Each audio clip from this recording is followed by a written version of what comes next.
Ah, Smart Water, now in a sleek can. This feels cool, literally. Perfect for social gatherings and on the go. Should I start wearing turtlenecks? One sip at a time, friend. Smart Water cans, for those with a taste for taste. Get yours today. This episode is brought to you by Temptations Cat Treats. Your cat will come running for the perfectly irresistible Temptations Creamy Puree and Temptations Lickable Spoon Cat Treats. The best time to feed lickable cat treats to your cat is anytime. Feed by hand for a playful moment, in a bowl for a creamy treat, or as a topper to make mealtime fun. Visit TemptationsTreats.com to learn more. The Judge Jeanine Pirro, Tunnel to Towers Foundation Sunday Morning Show. Entertaining and informative. On the Red Apple Podcast Network. Welcome back to the Judge Jeanine Tunnel to Towers Foundation show. Joining us now is former Deputy National Security Advisor for Middle East and North African Affairs, Victoria Coates. Let me tell you a little about Victoria. She is a Senior Director for Strategic Assessments at the National Security Council.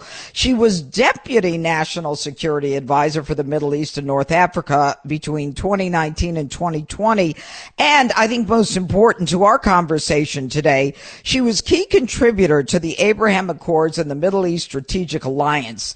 And she's done a lot of things, including president of Middle East Broadcasting Networks. That's kind of interesting. But right now, she's vice president of the Catherine and Shelby Cullom Davis Institute for National Security and Foreign Policy at the Heritage Foundation. So, folks, bottom line, she knows pretty much what she talks about. Victoria Coates, welcome to the show. It's nice to have you here today. Jeanine, thanks so much for having me on. And I just need to share a very exciting news. I was profiled by the New York Times this morning. Because at the Heritage Foundation, we think it's a bad idea to hate Jews.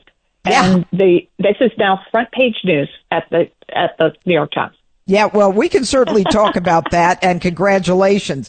You know, the Abraham Accords, as you obviously know, opened the door to economic opportunity between the United States and the Middle East and among players in the Middle East. And the president is now in a situation where, going back to the Middle East, there is a real opportunity to expand not just economic opportunity, but the circle of peace. Talk to us about your interpretation of the president's visit this past week. Well, it was, in a word, historic, and I've been thinking a lot about his first trip. This is one of the many things that's unique about President Trump, is he's getting a second bite at the apple because of the Biden administration between his two terms. So I think the White House very deliberately thought about that first trip in June of 2017 when he went from Riyadh to Jerusalem to Rome, the three centers of the three Abrahamic faiths, Islam, Judaism, and Christianity. Mm-hmm. And that really broke the paradigm that you couldn't go from Saudi Arabia to Israel, that you would have to make a stop somewhere else. And he said, no, I'm going to take Air Force One on this historic flight. And that set the stage for the Abraham Accords. And I think what he just did in the Gulf this past week, in this first trip, was send that message that he's going to make deals, not drop bombs, that this is a huge opportunity for the Gulf to partner with the United States and expand that circle of peace that he created in the first term. Yeah, well, it clearly is an expansion of it. And, you know, I think I played a quote from a sound from the president on Air Force One. And he said something to me that was very significant. And he said he gives credit to the people of the Arab countries. He said, you know, I marvel at what happened in Riyadh and Abu Dhabi, that the Arabs, you know, built these enormous cities, and they're good people. And I wanted to shake all of their hands. Talk about different paradigm. I mean, you know, for so many generations, the Arabs were seen as foreign and, you know, not part of our world. And what the president has done in one fell swoop is like said, you know, we're not just a global world anymore. We're all together in this. You know, these are people who want to be and have been successful and want to continue to be successful. Absolutely. And that's really the key thing here, is he went to all three of the extremely wealthy Gulf monarchies, Qatar and Saudi Arabia and UAE. And these were countries which during the first term were in this major rift. They had a big division between them. And the president's instruction to us at the time was, we are not going to pick sides. We're not going to put our thumb on the scale. And heaven knows a lot of lobbying dollars were spent trying to get us to pick a side. But he refused. He said we need all of these countries, and that's why he went to all three. And so the big loser then are the Iranians. They're the ones on the outside, and we are the ones, the United States are the ones who are bringing these countries together. And the other key thing about the trip, Judge, is he took 30 CEOs with him, people like Ronald Lauder, Steve Schwarzman, Larry Fink, and of course Elon Musk. But he took 30 CEOs from major U.S. corporations. So he was really flexing the economic muscle of the United States. It's so great. Victoria, I don't mean to interrupt you, and please don't forget your thought, but that is so fabulous. I was not aware of this. So Ron Lauder and Steve Schwarzman and the whole gang, he literally is following through with not just an idea, but with the reality. That's amazing. It is. And that's never been done before. And, if you can, our military is obviously the greatest in history. But this is an even more powerful tool. It's an incredible tool. And, he is saying very clearly, this is what the United States can offer you. And so it's technology, it's economics, it's all these great things. And China has nothing by comparison. So very, very powerful image, I think. Well, very, very. And thank you for giving us that little nugget that I was not aware of. But now, you say kind of isolating Iran. There's a lot of discussion right now where Trump is saying we're close to a nuke deal with Iran. Can we trust them? Well, this is going to be trust but verify and verify again. The Iranians, as the president has said, have never won a war and have never lost a negotiation. So this is their chosen playing field.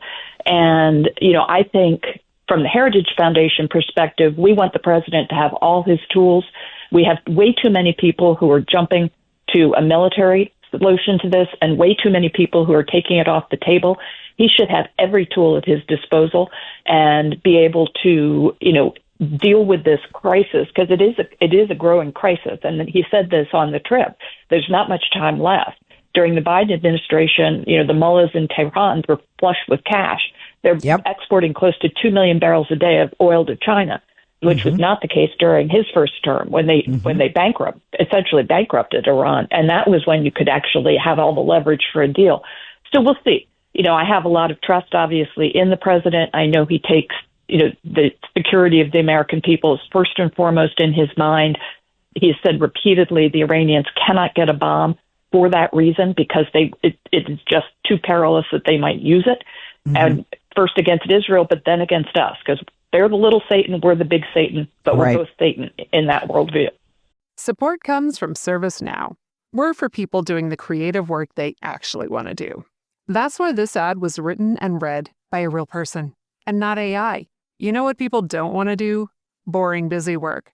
Now with AI agents built into the ServiceNow platform, you can automate millions of repetitive tasks in every corner of your business, IT, HR, and more, so your people can focus on the work that they want to do. That's putting AI agents to work for people. It's your turn. Visit ServiceNow.com. Hank's the family fixer, always with his tool belt. But living with prostate cancer, he needed help. He asked his doctor about Xtandi enzalutamide.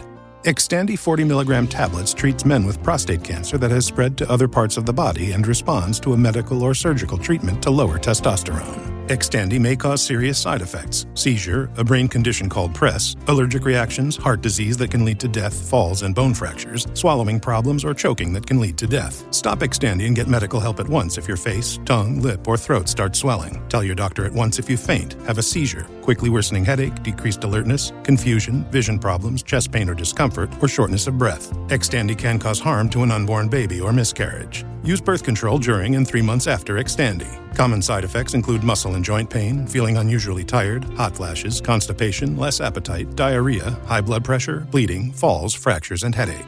Talk to your doctor and visit Xtandi.com.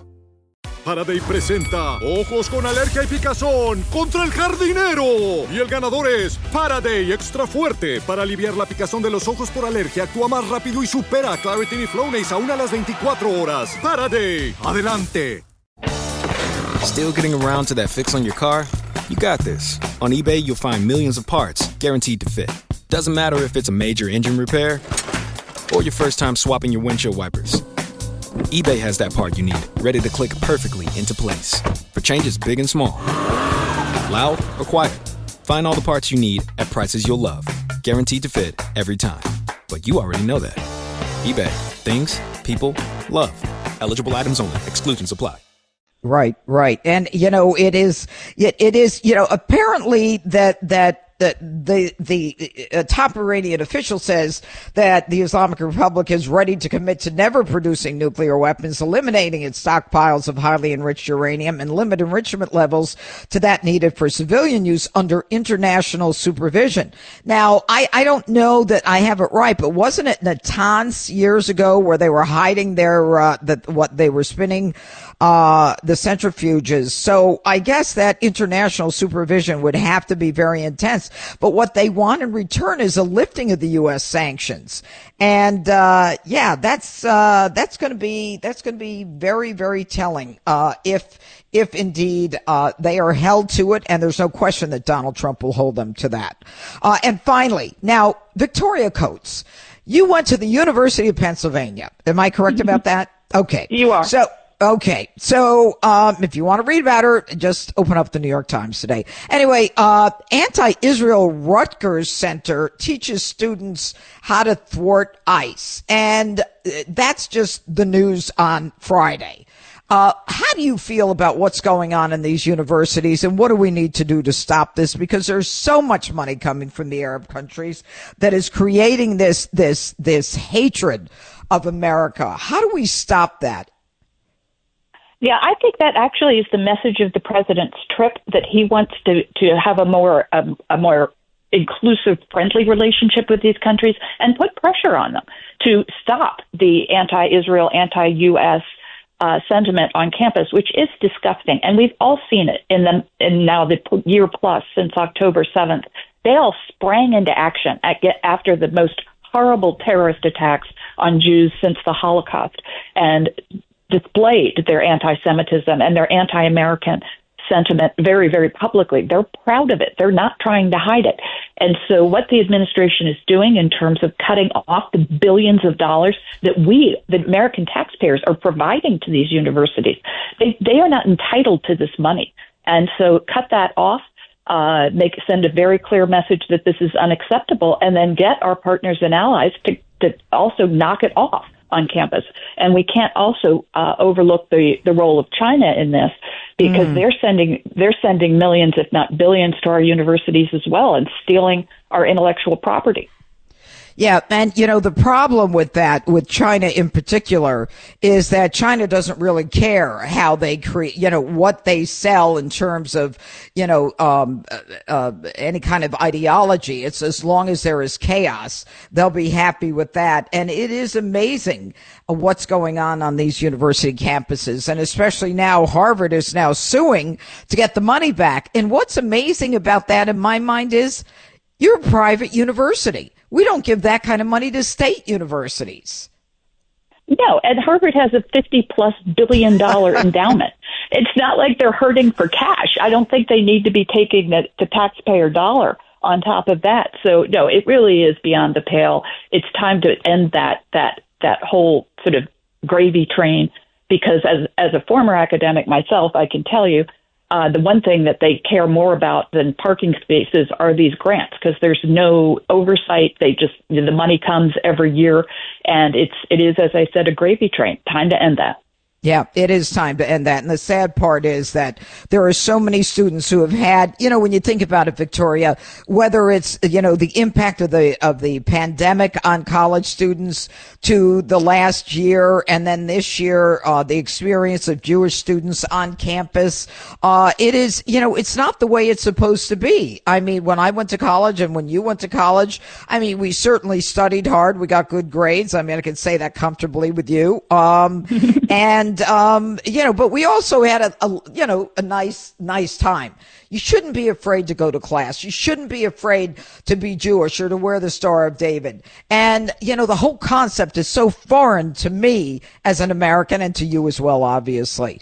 That's got to stop, and it's got to stop right away. One last question before I let you go, Victoria Coates. I mean, what do you see happening in the Middle East? I mean, will more countries sign on to the Abraham Accords? How does this end up?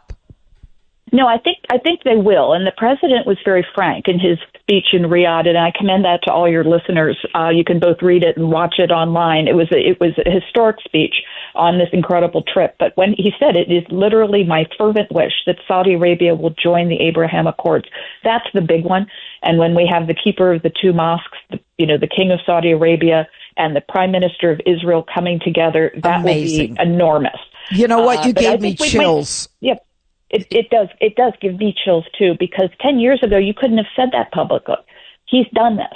And so I think we'll see some maybe smaller deals coming up. I've heard Kazakhstan, Azerbaijan has been mentioned as countries that might join and kind of sort of pave the way for Saudi to make that big leap. But I think it's definitely coming, and we're going to have the 5th anniversary of the Abraham Accords this September. We're hoping for a big celebration of that. Maybe it'll be the Saudi deal. I have a feeling, Victoria Coates, that we're going to have a lot of celebrations going forward, and hopefully this is the beginning of the golden era, not just for some people, but for all people. And I want to thank you, Victoria Coates. Folks, you can open up your New York Times today and find a profile of our guest, and we were delighted to have you on the show. Thanks so much, Victoria Coates. Absolutely, my pleasure. Take care, Janine. All right, you too.